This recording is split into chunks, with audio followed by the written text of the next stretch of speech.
Hello friends, आपका स्वागत है हमारे चैनल में।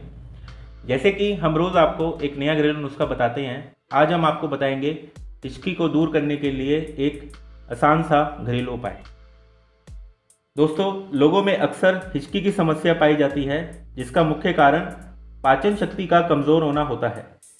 आज हम आपको हिचकी की समस्या को दूर करने के लिए एक आसान सा घरेलू उपाय बताएंगे। इसके लिए दोस्तों हमें चाहिए प्याज का रस। ये देखिए, प्याज का रस हमने पहले से निकाल के रखा हुआ है। सेंधा नमक और काला नमक।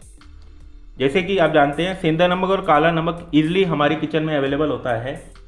इन्हीं दोनों के इस्तेमाल से हम एक मिश्रण तैयार करेंगे, जिसे चाटने से हिचकी की समस्या दूर हो जाती है। आइए हम आपको बताते हैं इस प्रक्रिया को कैसे इस्तेमाल करना है। दोस्तों, 10 ग्राम प्याज के रस में 1 चुटकी हम सेंधा नमक डालेंगे और 1 चुटकी काला नमक।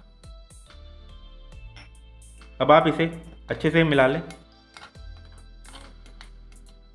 ये देखिए, ये हमारा मिश्रण तैयार हो गया, जिसमें प्याज का रस, सेंधा नमक और काला नमक हमने डाला है।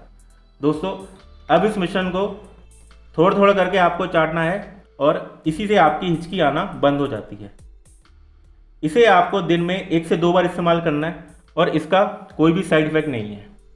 आपको हमारा वीडियो कैसा लगा, प्लीज़ उसके लिए हमारे चैनल पे कमेंट करें और हमारे वीडियो को ज़्यादा से ज़्यादा लाइक करें और शेयर करें। धन्यवाद।